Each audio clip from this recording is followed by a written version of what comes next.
Amém. Eu gostaria de compartilhar Efésios com cada um aqui. A carta de Paulo à igreja de Éfeso vai ser a carta estrutural do nosso ensino dessa manhã.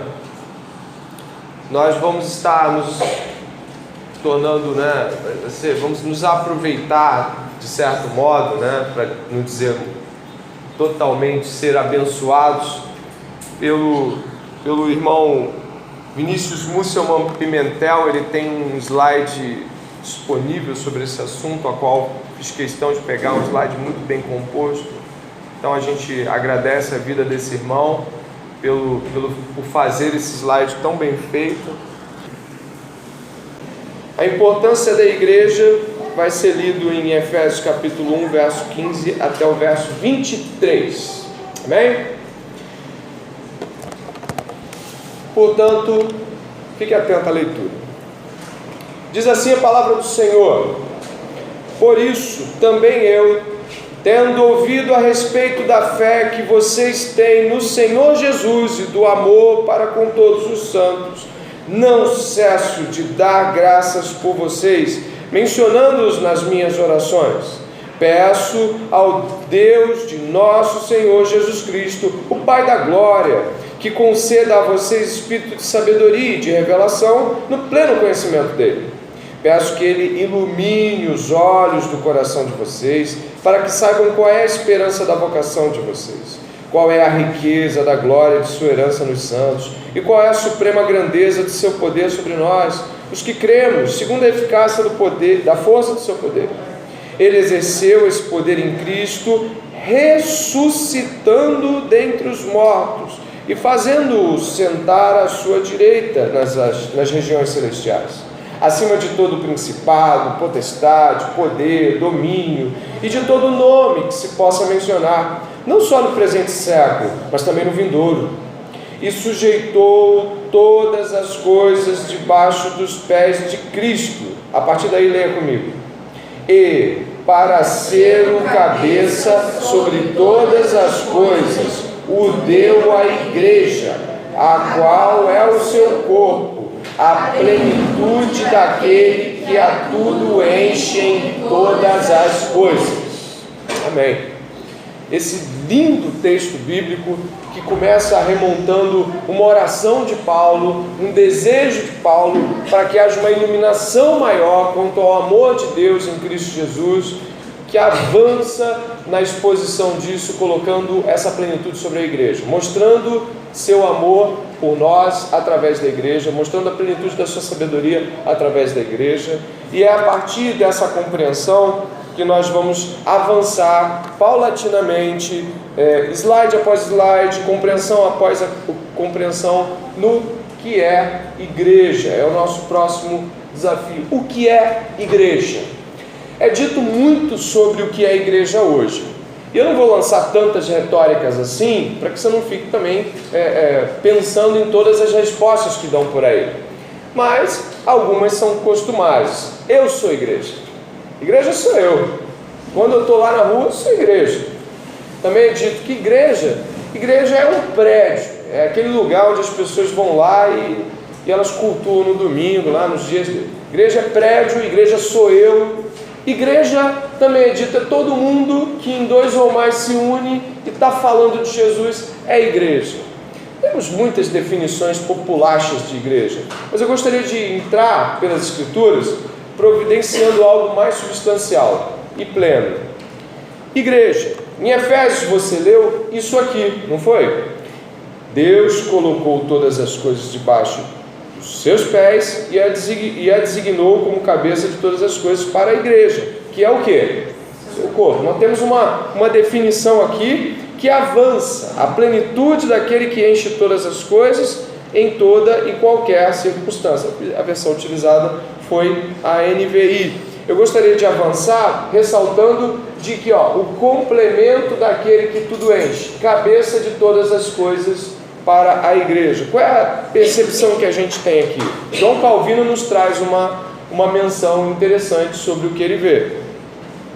Vê-se, pois, como todas as coisas foram feitas sujeitas a nosso Senhor Jesus Cristo, não para seu uso pessoal, pois que necessidade ele teria delas, e sim por nossa causa, a fim de nos dar tudo quanto ele bem sabe ser para nosso proveito. Então a primeira coisa, deixar claro, de que Jesus não usa a igreja como se precisasse dela. Embora vamos lançar a mão de uma percepção de que essa união de Jesus com a igreja, ela é uma união que é dita pelas Escrituras, como você vê em Efésios, que é uma união que traz plenitude à percepção de Deus. Espera aí, não pense além do que você deve.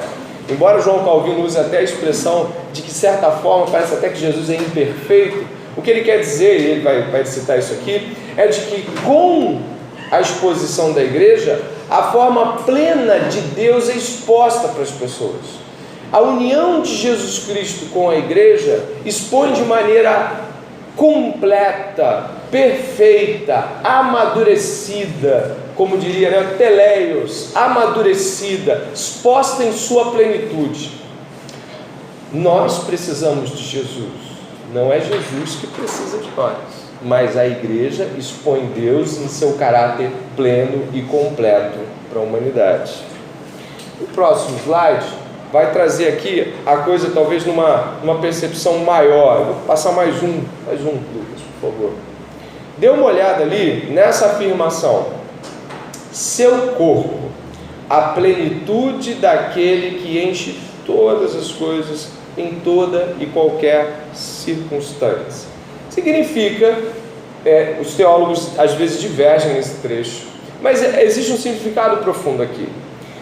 Quando Jesus Cristo está sendo exposto na igreja, quando Jesus Cristo está operando na igreja, que é o seu corpo, a plenitude daquilo que Jesus Cristo é, aquilo que Jesus Cristo dispõe ser, é colocado diante do mundo de forma que o mundo consegue identificar.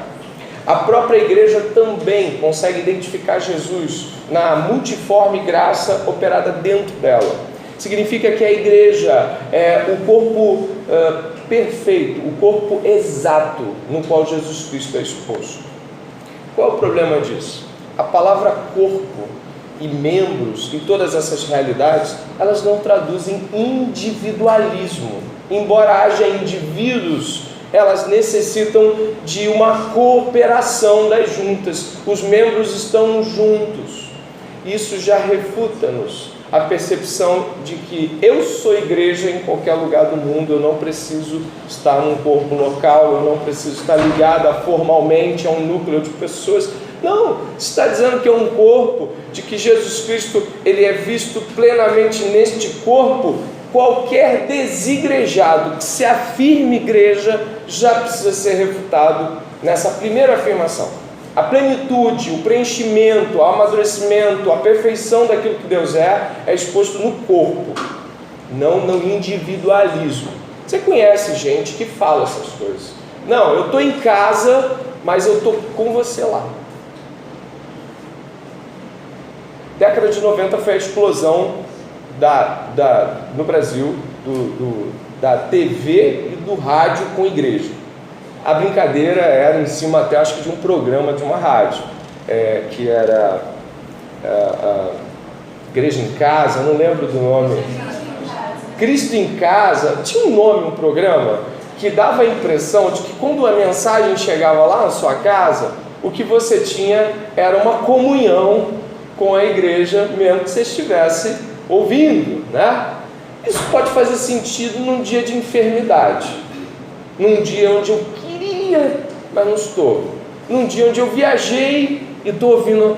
Você bota o celular que a gente está ouvindo junto. Mas isso não faz sentido na visão bíblica intencional, permanente, correta de corpo estar junto. Isso não faz sentido.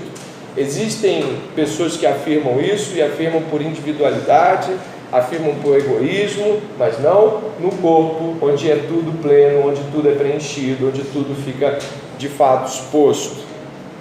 E é nessa fala que eu te falei que o Calvino, ele usa uma palavra difícil. Depois eu tenho esse comentário, né? Acho que até emprestei para alguém aqui, o Alanzinho pegou, eu tenho esse comentário. E o texto mais largo, a palavra imperfeição soa menos grave. Mas olha o que o Calvino fala aqui. Aqui temos a mais elevada honra da igreja, até que Ele esteja unido a nós, o Filho de Deus se considera, em certa medida, imperfeito.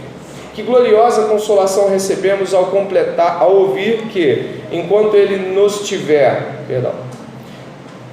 como um só corpo com Ele, não estará completo em todas as suas partes, ou Ele deseja ser considerado como um todo perfeito. Eu gostaria de pensar que a palavra imperfeição talvez não seja melhor utilizada, mas a segunda parte eu aproveito. Em que sentido? Se Deus nos elegeu desde antes da fundação do mundo para sermos um com Ele, se a igreja não é caramba, o homem caiu, eu vou fazer um povo a partir de meu filho, e esse povo vai ser igreja. Se a igreja é plano de Deus na eternidade, se a igreja e todos nós estamos na mente de Deus desde a eternidade, e se Deus afirma em Efésios, através da vida de Paulo, que a igreja preenche o requisito da exposição completa de Deus, é porque de fato o que Deus intentara desde a eternidade passada foi a sua plena e convicta unidade com a igreja. A igreja é plano de Deus. Por favor, por mais que nós observemos que Adão pecou livremente, não deixe de observar que na Bíblia as coisas sempre se colocam uma ao lado da outra e algumas hipostaticamente se sobrepõem, que às vezes a gente ignora o fato de que sim, Adão caiu, mas a igreja já estava lá na mente de Deus desde antes da fundação do mundo. A exposição do corpo de Cristo ia acontecer. Então mesmo que Adão não caísse, gente, esse mesmo aí é de uma especulação que eu não gosto de mexer. E se Adão não caísse, eu não gosto de mexer nele não. Esse se não aconteceu e eu não quero especular sobre o e se. Eu quero dizer o seguinte: a igreja é eternidade com Deus. A igreja está com Deus em seu plano perfeito desde antes da fundação do mundo. A igreja não é plano B. A igreja é onde Deus queria que fosse exposto sua glória. E foi, através da pessoa de seu Filho. Continua o comentário, que enche tudo em todas as coisas. Isso é adicionado para guardar contra a suposição de que existiria em Cristo algum defeito real, caso Ele estivesse separado de nós. Seu desejo de ser preenchido e, em alguns aspectos, ser aperfeiçoado em nós, não provém de nenhuma carência ou necessidade, pois tudo quanto é bom em nós ou em qualquer de suas criaturas é uma dádiva de suas mãos. Qualquer coisa que a igreja tem e é bom, não foi porque a igreja deu a Cristo, mas porque Cristo deu a igreja. Portanto, não existe nenhuma chance de pensarmos que Cristo ele é melhor com a igreja do que seria sozinho. Não existe isso. Isso é uma tentativa nossa de sempre separar aquilo que Deus nos separa, né? Sempre de tentar fazer uma distância. A igreja como família. Primeiro tomo foi a igreja como corpo, é a exposição daquilo que Deus intenta demonstrar pleno. A igreja, enquanto corpo, é plano de Deus. Indivíduos separados, vivendo sua fé separada, não expõem Deus. A Trindade é exposta nessa multiplicidade de personalidades, de participação, essa pericorese, como a gente falou semana passada. Então não venha com essa história de eu não preciso do corpo. Cristo fez questão de deixar o corpo como exposição permanente de sua glória. E agora a gente vai para a igreja como família, igreja como corpo, igreja como família. Olha que interessante essa afirmação que vamos ler aqui. Título: Igreja, família do Pai, corpo do Filho e templo do Espírito. Te lembra alguma coisa? Não sei. Lembra o quê? Trindade, né? A gente lê, mas não lê. A grande verdade é que a gente está descobrindo Trindade, né? A gente lê, mas não lê. A Trindade está lá, mas não está. Vamos ler. Reconciliar-se ambos em um só corpo com Deus por intermédio da cruz, destruindo por ela a inimizade. Está falando daquele muro de separação, gentios, judeus, aquela separação que era dita. Dizem até o comentário do Craig Skinner, vai dizer até que tinha mesmo um muro. Em alguns lugares lá tinha um muro que fazia algumas separações. Lembra esses muros modernos aí, tipo muros de Berlim, muro da Cracóvia, de cidades assim que tiveram essa intervenção, o muro que Israel fez. Então havia mesmo alguns lugares que tinha um muro que separava essas dimensões e que Paulo fez uso desse símbolo para eles, né? Assim, já não sois estrangeiros e peregrinos, mas concidadãos dos santos. Lê esse pedacinho. E sois da família de Deus, obrigado, edificados sobre o fundamento dos apóstolos e profetas, sendo ele mesmo Cristo a pedra angular, no qual todo o edifício bem ajustado cresce para santuário dedicado ao Senhor, no qual também vós juntamente estáis sendo edificados para a habitação de Deus no... Você viu a trindade ali? Somos a família do Pai, somos pode falar, o corpo do Filho e o templo. Que maravilha! A percepção trinitária de Paulo é fantástica. Ele avança em coisas das quais a gente vai lendo e não percebe. Somos família de Deus. Essa questão de ser família de Deus fica muito clara aqui dá uma olhada ali, ó. Corpo, família, habitação. A trindade está colocada ali, fazendo esta ênfase. No Velho Testamento nós tínhamos o povo de Deus, né? Israel era o quê? O povo de Deus. Onde é que a presença do Espírito Santo se manifestava? Você lembra? Era onde? No tabernáculo, na tenda, no templo, no Santo dos Santos. Você tinha uma manifestação ali do Espírito Santo, não é? Você tinha também a aspersão de sangue, o sacrifício do Yom Kippur, o dia do perdão. Você tinha lá aquela situação que expunha o aspecto sacrificial do filho. Na mesa disposta lá tinha pão também. Então você tinha elementos que lembravam Cristo, tá? O povo de Deus no Antigo Testamento era Israel, e o Novo Testamento avança nessa compreensão, e não somente nessa compreensão. Se Jesus Cristo é autor de maiores e superiores promessas, a ideia de povo é uma ideia bonita. Deus tem um povo, isso não é bonito, isso é interessante. Deus tem um povo para si, mas eu quero que você pense na diferença superior de povo para família. É diferente. Família é o quê? É mais próximo, é mais íntimo, é mais interno. Então Deus de um povo foi formando uma família, né? E qual é o método com o qual alguém que não é família passa a ser família?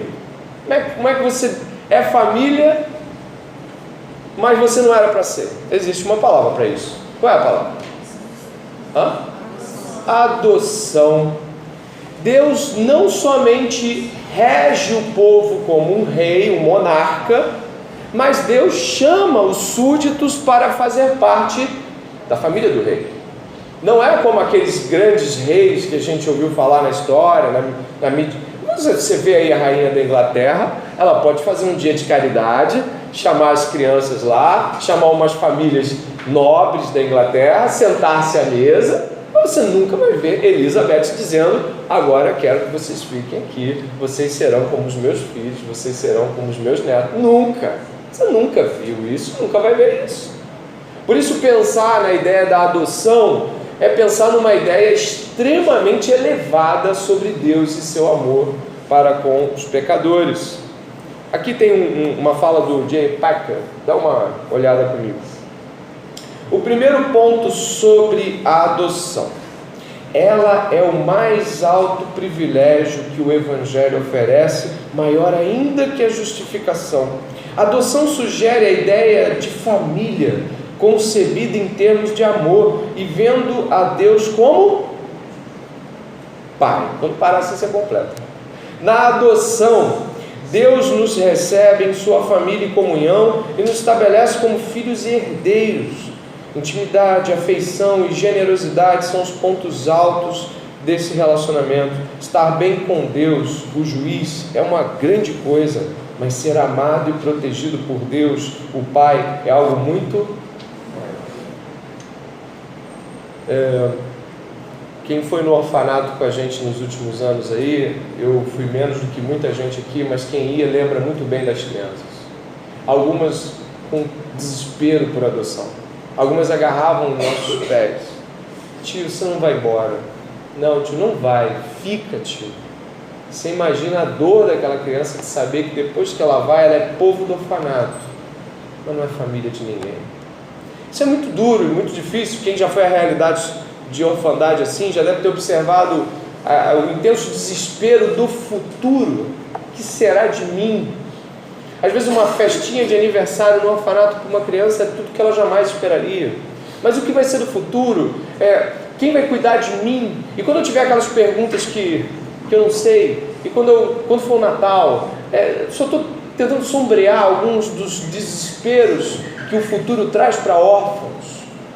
E quando der 15, 18, isso aqui fecha, vão me mandar embora, para onde eu vou? Vocês lembram desses dilemas que passavam na mente de quem visitava o orfanato e também provavelmente em algum ângulo na mente dos próprios pequenos? Imagine que somos família de Deus. Quando estivermos com Ele na glória, vamos ver as coisas de um modo como jamais imaginávamos que fôssemos. João fala que nós ainda não temos noção, nem conseguimos ver aquilo que seremos. Logo, ser família de Deus é algo fora de série, é algo fora do normal, mas que a gente reputa por algo simples. Imagine ser herdeiro de Deus. Alguns aqui gritariam em voz alta: herdeiro de Deus. Nossa, imagine já ser herdeiro de uma pessoa rica desse mundo, de uma pessoa abastada, de um desses sheiks do petróleo que podem comprar ilhas, cidades, montar seus próprios impérios. Isso não é nada perto de ser família de Deus. Reconheça esse grande privilégio. A igreja é corpo, a igreja é família. E alguns pontos têm que ficar muito claros aqui. A igreja como corpo de Cristo, como é que ela se desenvolve? Desculpe, passei isso daqui, acho que desse ainda não, né? Aqui tem posse e santidade como termos gerais. Vós, porém, Pedro diz, sois o quê? Povo de propriedade exclusiva de Deus. Tem um propósito, não é para ficar esperando morrer, não é para o dia acabar, a fim de proclamardes as virtudes daquele que vos chamou das trevas para a sua maravilhosa luz. Não é, eu vou esperar aqui parado que um dia eu vou para o céu. Não, ele chamou o povo dele, a família dele, para proclamar ele, para anunciar. Os salmos falam o tempo todo sobre a anunciação aos gentios, a todos os povos. Qualquer cristão que acorda na segunda-feira, apenas eu vou trabalhar, eu vou estudar, eu vou acordar, e não pensa, eu vou acordar para proclamar as grandes virtudes que o meu Pai fez por mim, faz por mim, isso é o despertar de um filho de Deus numa segunda-feira de manhã. É o despertar de algo que foi feito para ele, a proclamação do Evangelho da glória de Deus.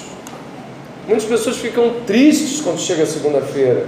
Você deveria ficar feliz quando chega a segunda. Sabe por quê? Porque apareceu gente na sua frente para que você proclame aquilo que o rei mandou, seu pai mandou, aquilo que é virtude, aquilo que te salvou. Eu passo para o próximo e retorno ao conceito de igreja como corpo, lembrando que vai ser disponibilizado de imediato, então aquilo que você quiser copiar, você copia. Cristo é o quê? Ele é o cabeça, ele é o governo da igreja. Cristo governa a igreja, ele é o cabeça, o sumo pastor, o sumo sacerdote. A interligação, ou seja, é possível que haja desigrejados? Acho que já vimos que não. O desigrejado não é corpo conosco. Qualquer pessoa que fica assim muito tempo desigrejado e ela começa a achar que aquilo é caminho, ou se exorta ela dizendo, isso é pecado, isso é um absurdo, você viver uma realidade fora do corpo, isso não existe. E ela se endireita, ou é bem capaz de nunca ter sido corpo com Cristo. Se ela não sente falta disso, você não sente falta de estar com os irmãos? Você não sente falta de ouvir os irmãos proclamarem as virtudes de Deus? Você não sente falta da presença do Espírito Santo no seio da igreja? Eu pelo menos sinto muito, né?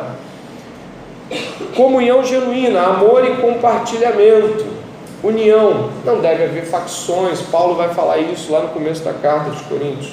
Universalidade da igreja, não tem igreja que é menos igreja por ser qualquer cor, qualquer tribo, qualquer raça, em qualquer tempo. A igreja nesse sentido é atemporal, você pode até dizer que a igreja é um conceito anacrônico para o Antigo Testamento, mas aí o povo de Deus era a igreja que tinha que estar. Então qualquer tempo, em qualquer época, em qualquer momento, a igreja, em qualquer língua, em qualquer fase da humanidade, a igreja é a igreja. E a igreja é uma extensão do ministério de Cristo. A gente conhece Mateus 28, o ide de Mateus 28, façam discípulos, batizem, ensinem todas as coisas. Cristo extensiona seu ministério de anunciação do Evangelho e do juízo do Evangelho também para todos os povos. Então a igreja é comissionada. A igreja não é um fim em si mesmo. Por isso que é muito preocupante, aí eu bato aqui nessa tecla, caramba, igrejas que ficam o tempo todo fazendo eventos, fazendo festinha, tudo bem que a gente tenha momentos de descontração, momentos onde a gente tem essa quebrada de corpo e, poxa, vamos rir um pouquinho, isso é ser humano também. Agora, igrejas de eventos acabam centralizando a igreja em si mesma, tem que ir para fora. A gente tem que plantar igrejas, a gente tem que chamar mais pessoas para o povo, a gente tem que ir além. Esse senso profundo de que existem pessoas lá que não conhecem o que eu vivo aqui deve estar lá na sua mente. Tem gente lá fora, está indo para o inferno. Eu vou proclamar, eu vou falar de Deus. Amém? A igreja é corpo e a gente viu toda aquela distribuição, não é isso? Então ela é corpo e tem um cabeça que é quem? Cristo, ele é o governo. Ela é corpo e por isso ela tem uma unidade emocional um com o outro. Um está sofrendo, você começa a sofrer também. Meu Deus, você não pode sofrer isso. Vamos levantar, vamos acordar, né? E até por isso mesmo, até quem sofre deve saber como sofre, porque às vezes a pessoa ela é sofrida, ela tem as lutas e a igreja tenta animar e ela tenta puxar para o outro lado. E aí ela não está percebendo que agora é ela que está fazendo a igreja sofrer o quê? Desnecessariamente. Então até quem sofre deve... Pô, a igreja está me ajudando. Então eu volto à minha posição de alegria, de saúde, de vida, de verdade, porque até quem sofre deve saber que passado determinado limite, a tua insistência em não aceitar ser trazido de volta à sanidade vai trazer problemas para você também e para a igreja. Igreja como? Templo do Espírito. Ué, se a igreja é como o templo do Espírito, é um lugar de adoração. Pronto. A igreja, quando se junta, adora. Isso é óbvio, parece ser muito simples e direto. A igreja é templo e o templo é um lugar de adoração. Por ser templo de Deus, a igreja precisa ser uma comunidade adoradora. No templo de Deus, todos os crentes formam o quê? Sacerdócio. Todos estão envolvidos no ministério da igreja. Só que tem um problema. Se formos para o caminho dos desigrejados, olha que interessante essa afirmação desse pastor Batista aqui, cara. Muito legal o que ele fala. A gente passou pela reforma protestante e acabamos não tocando muito no sacerdócio universal de todos os crentes, né? Seria o sacerdócio universal. Deus nos fez sacerdotes para seu Deus e Pai. Cristo nos fez sacerdotes para seu Deus e Pai. Então significa que nós somos mediadores entre o mundo e a relação com Deus. Somos proclamadores, arautos. Nós temos uma posição de oferecer o nosso corpo em sacrifício vivo, santo, agradável a Deus, que é o nosso culto racional. Então nós somos sacerdotes, oferecemos sacrifícios e mediamos. Somos sacerdotes, oferecemos sacrifício, nosso corpo, e mediamos. Deus, o mundo, eu estou proclamando, olha, Ele quer te salvar, mas se você não quiser ser salvo, entende? Nós estamos nessa posição sacerdotal.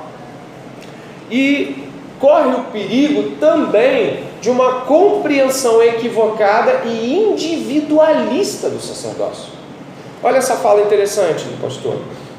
Em anos mais recentes do mundo batista, a doutrina do sacerdócio de todos os crentes se tornou, algumas vezes, na doutrina do sacerdócio do crente, e tem sido mal interpretada em termos de direitos individuais e confundida com a ideia de competência da alma.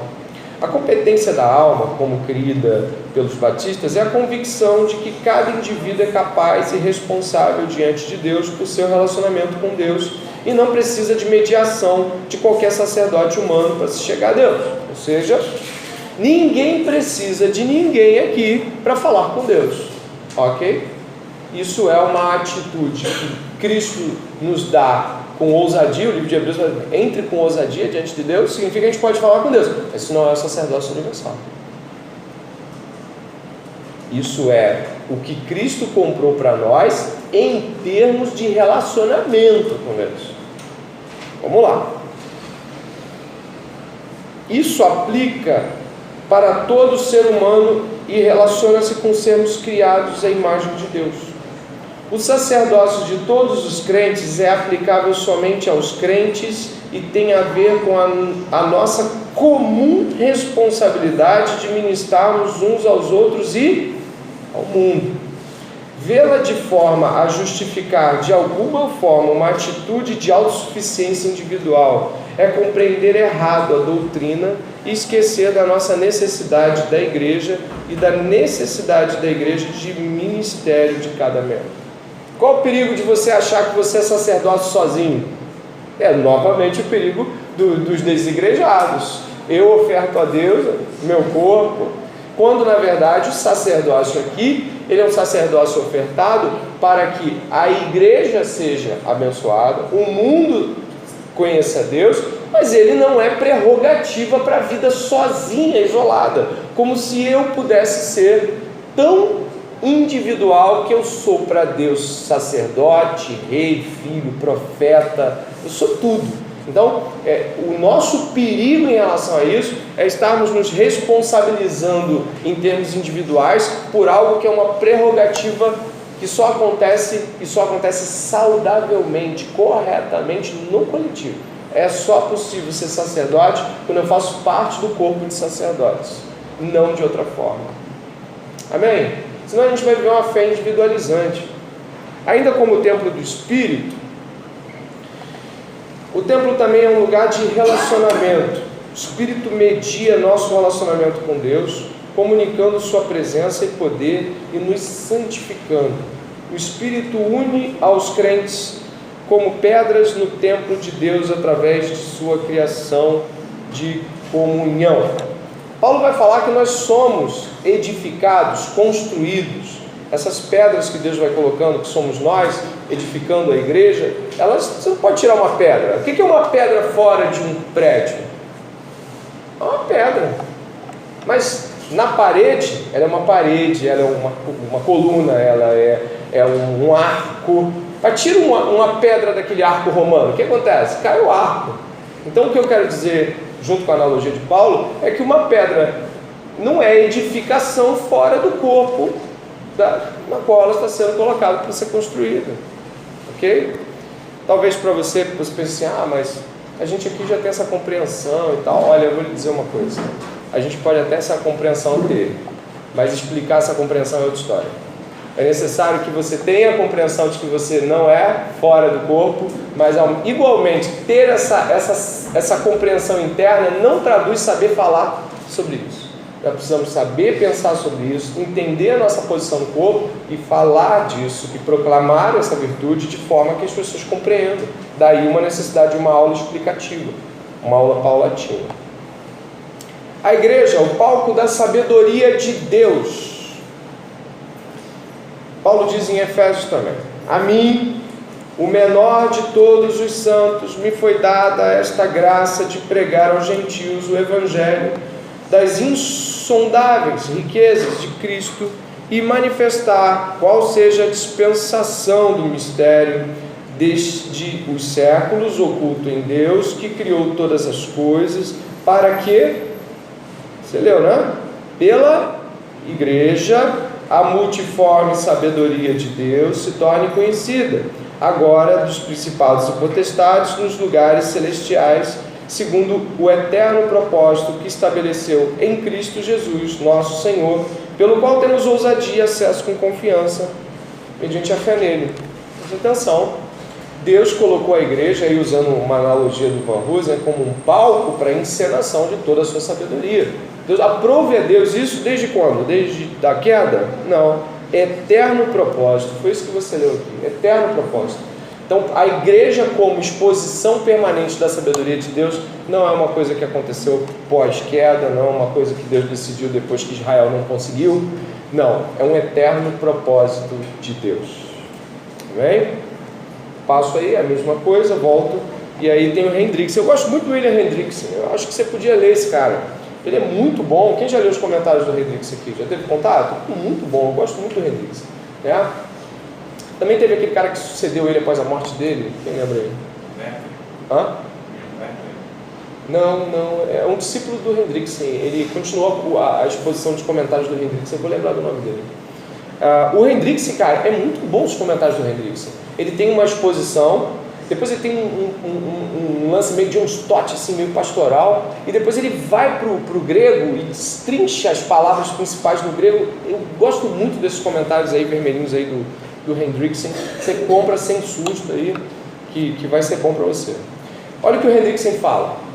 O propósito que Paulo tem em mente ao proclamar aos gentios as boas notícias das insondáveis riquezas de Cristo e ao iluminar a todos os homens sobre qual é a administração do mistério, é que, por meio dessas duas, até certo ponto superpostas, atividades, a igreja, sendo constituída e fortalecida, exiba a maravilhosa sabedoria de Deus até mesmo ao mundo angélico dos anjos. Que isso? Sim, ele cita principados e potestades aqui, e esses principados e potestades são sempre citados em uma dimensão de espírito, ou seja, anjos, seres celestiais. Deus decidiu que a igreja não somente seria palco de sua sabedoria para o mundo, mas para os anjos, para tudo. A igreja não preste atenção, a igreja, ela não é uma coisa que Deus fez para salvar gente, ou não é apenas. A igreja é onde Deus colocou um palco de exibição para a eternidade, na eternidade, para os anjos, para os homens, para os ímpios, para o diabo, para o que tiver de ver. Eis a sabedoria de Deus exposta na igreja. Que responsabilidade! Que coisa linda isso! Ser igreja é mostrar ao mundo e a todos os mundos possíveis que Deus é sábio, bom, justo, fiel. Fazer parte da igreja é algo muito bonito.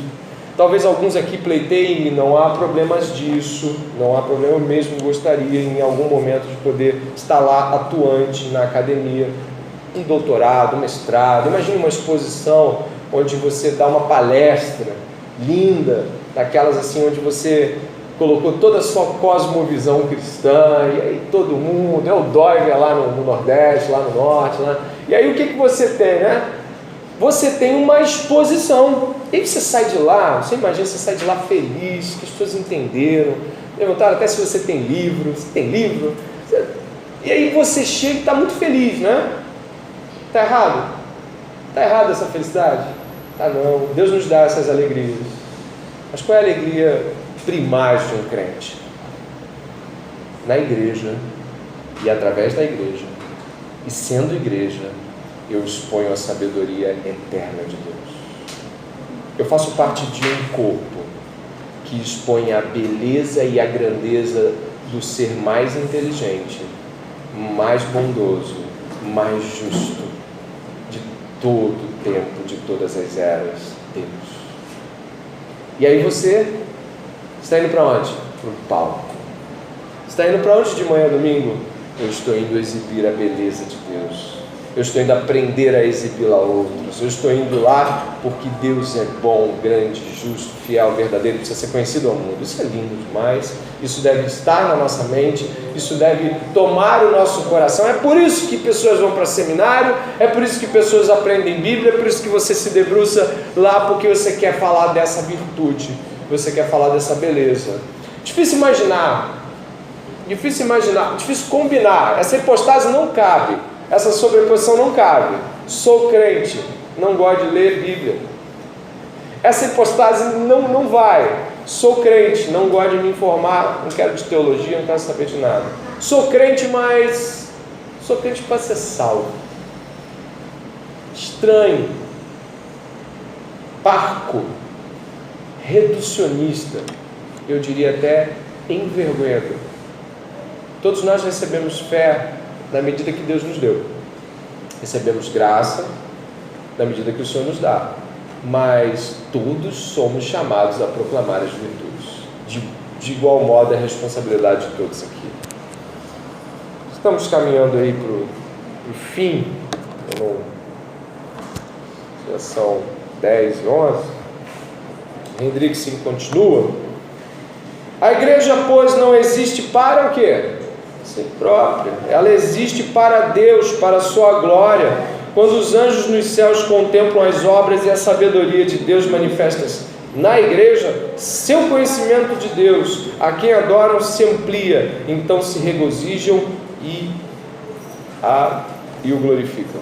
Os anjos, quando veem a beleza, a sabedoria de Deus posta na igreja, eles entendem mais de Deus, que Deus expõe sua sabedoria através da igreja.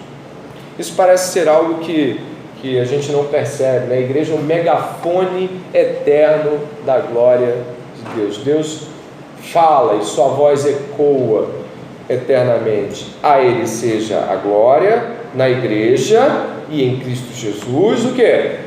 Todas as gerações, para todos sempre. Amém. Continua Charles Bridges aqui, falar que a igreja é o espelho que reflete a completa fulgência do caráter divino. Não é aquela música, né? Você é o espelho, né? Não é essa, não. Sei que tem gente que gosta, a irmã está ali, né? Animada, gosta, fica em casa, agora casada, sozinha, David sai, ela, você é o espelho. Aí o David chega, ela bota o blues de novo, aí ó, tô ouvindo o B.B. King, sai, volta. Te peguei. É o grande cenário no qual as perfeições de Jeová são exibidas para o universo.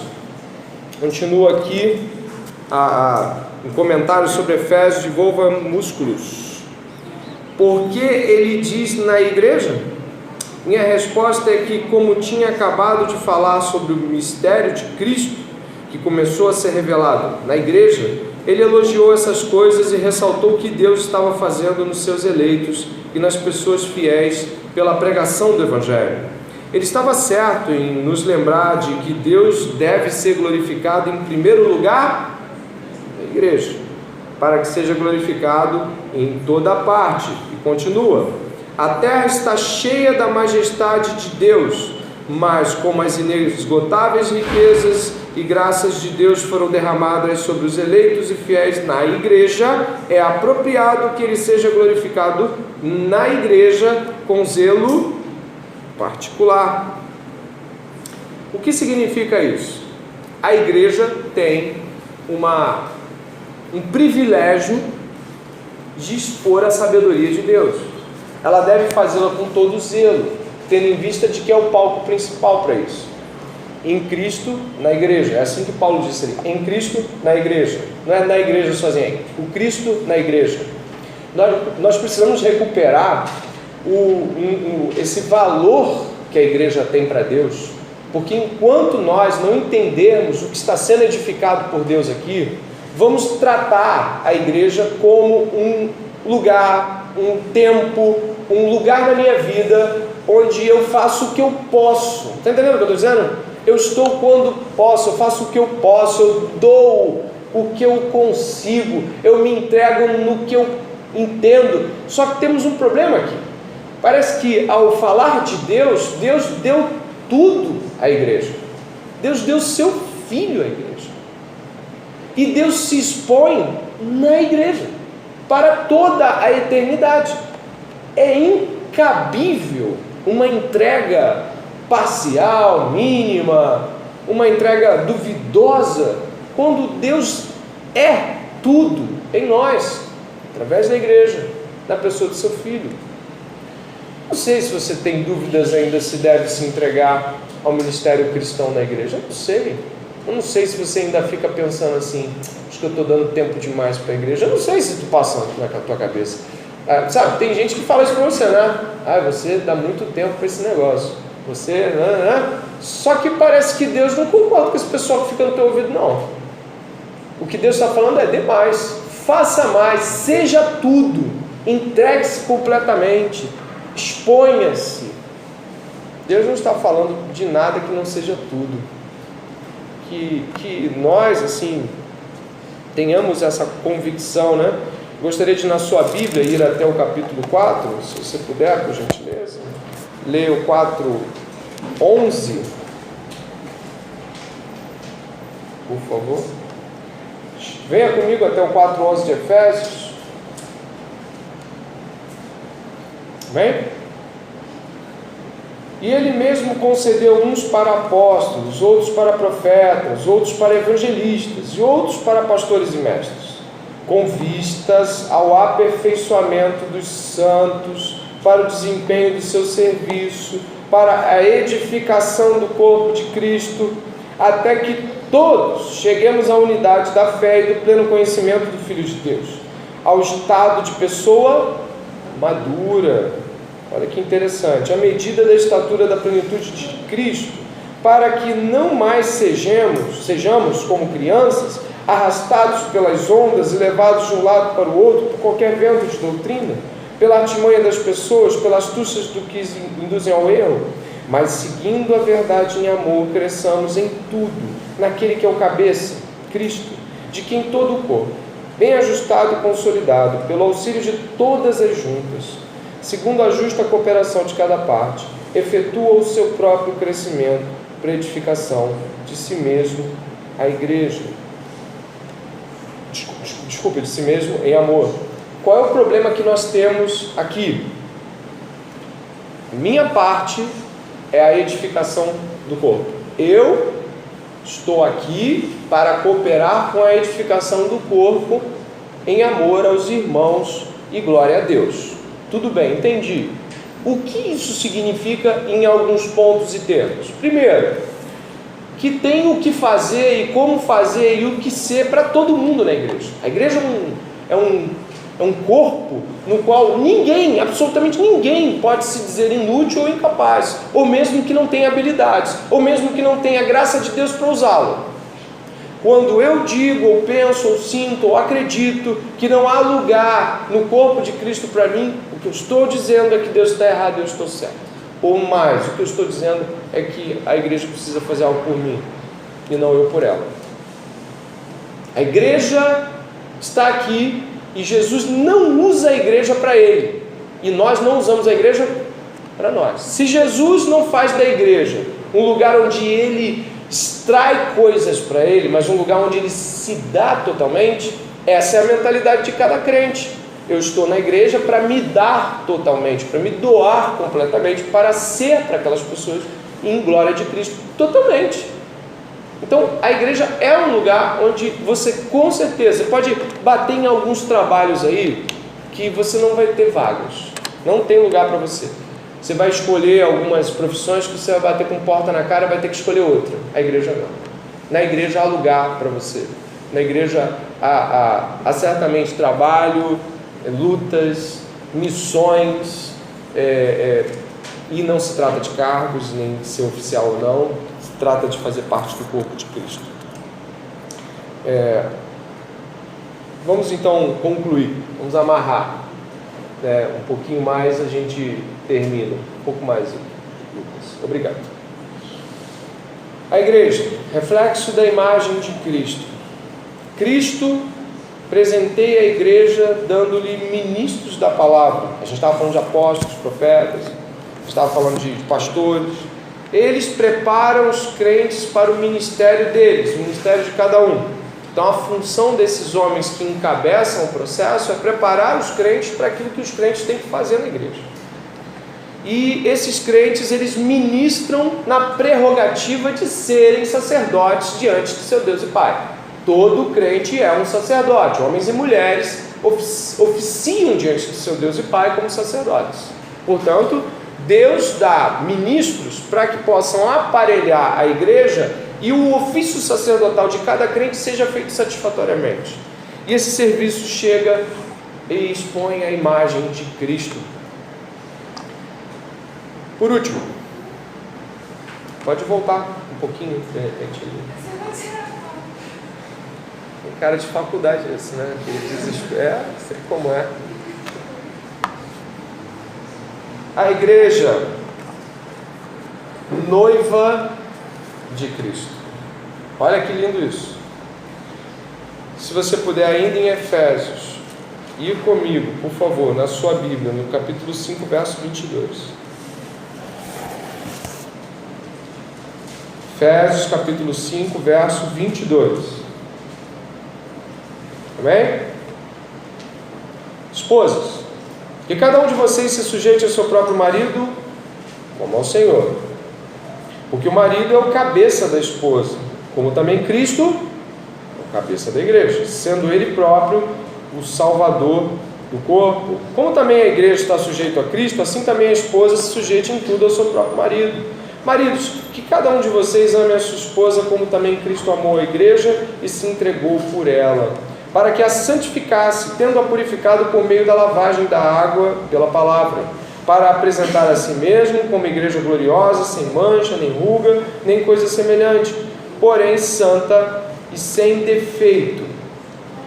Avança dizendo o seguinte: assim também o marido deve amar a sua esposa como ama o próprio corpo. Quem ama a esposa ama a si mesmo, porque ninguém jamais odiou o seu próprio corpo. Ao contrário, o alimenta e cuida dele, como também Cristo faz com a igreja. Porque somos membros do seu corpo. Eis porque o homem deixará o seu pai e a sua mãe e se unirá à sua mulher, tornando-se os dois uma só carne. Grande é esse mistério, mas eu me refiro a Cristo e a igreja. No entanto, também conto a vocês que cada um ame a sua própria esposa como a si mesmo e que a esposa respeite seu marido. Essa construção aqui, e a gente aponta um pouco mais à frente e observa ela pontuada em detalhes. Pode passar, Lucas? Pode passar. Isso aí a gente já leu. É que a igreja como noiva de Cristo, ela deixa muito claro essa exposição relacional e de que modo a igreja orienta as famílias. A igreja que já é exposição da sabedoria de Deus, do caráter de Deus, da beleza de Deus, da bondade de Deus, a igreja que é corpo de Cristo, a igreja que é a união dos sacerdotes em relação ao seu Deus e Pai, é agora também um modelo familiar. O marido e a esposa estão expostos em Cristo e a igreja. O modo como a igreja se orienta e busca zelosamente, preste atenção, zelosamente se relacionar e expõe sabedoria aos casados. Não é, preste atenção, não é igreja, olhe para os casais, é casais, olhe para a igreja, entende? Não é, olha, os casais da igreja vão mostrar para a gente como é que é a união de Cristo com a igreja. Não, é o contrário. É a igreja enquanto corpo, enquanto relação, enquanto exposição, está sendo palco para os casados olharem e serem tais como. Muito do que é destruição em família hoje se dá porque a igreja não é mais a noiva que devia ser. Ela não respeita Cristo e, obviamente, os que se casam e aqueles que pleiteiam o casamento vão olhando e falando, então é assim. Olha como é que a gente trata Cristo. Deve ser desse jeito que eu vou ser marido. Olha como é que eu me entrego pela igreja. É desse jeito que eu devo me entregar pela minha esposa. Olha como é que a minha esposa me respeita, como as mulheres da igreja respeitam Jesus. E aí o palco é para a família também. A igreja também edifica as famílias quando ela é zelosa quanto ao seu chamado.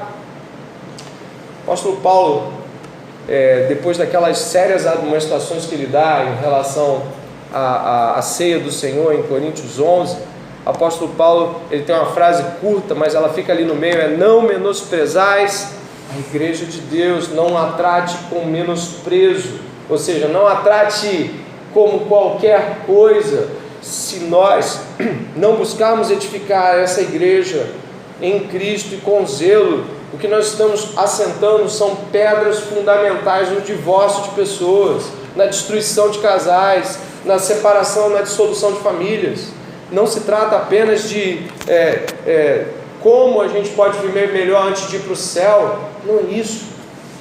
Não é. Não menospreze a igreja. Você também precisa dela para saber como você deve ser marido, como você deve ser esposa. Amém? Indo para esse finzinho, uma frase importante que essa frase eu fiquei pensativo nela, né? A gente para aqui para seguir a caminhada, mas eu acho que todo mundo esse ano deve ter percebido quanto falamos de amor, né? Falamos muito de amor esse ano, né? Você é aquilo que você ama. Nós também estivemos diante de amor quando falamos sobre aspectos ligados à amizade. Todo mundo esse ano recebeu uma grande quantidade de ensinos relacionados a afeições. Aqui nas aulas de sexualidade nós também estivemos com essa oportunidade.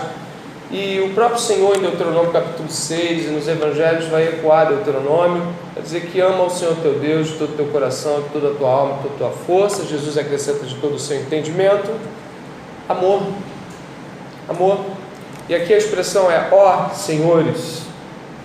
Elizabeth Howard: ó senhores, que a igreja de Deus repouse perto de seus corações, pois repousa perto do coração de Deus. Amém? Amém? Na semana que vem nós vamos falar sobre governo de igreja. Mas como poderíamos falar de governo de igreja sem falar da importância da igreja? Quando formos falar de governo, nós vamos falar assim: nossa, temos que escolher bem ou pensar bem em quem desejamos que tenhamos à frente, ou será que nós valorizamos os ministros dessa casa como deveríamos, porque eles estão à frente de algo extremamente grande? Hoje há um desprezo muito grande pelo ofício pastoral, você deve saber disso. Não é possível que você não saiba quantos pastores são menosprezados na sociedade hoje. Mas imagine se na igreja eles também não têm valorização. Falar de governo da igreja sem falar de igreja é impossível. Amém? Eu gostaria de orar e em seguida proceder com comentários e perguntas.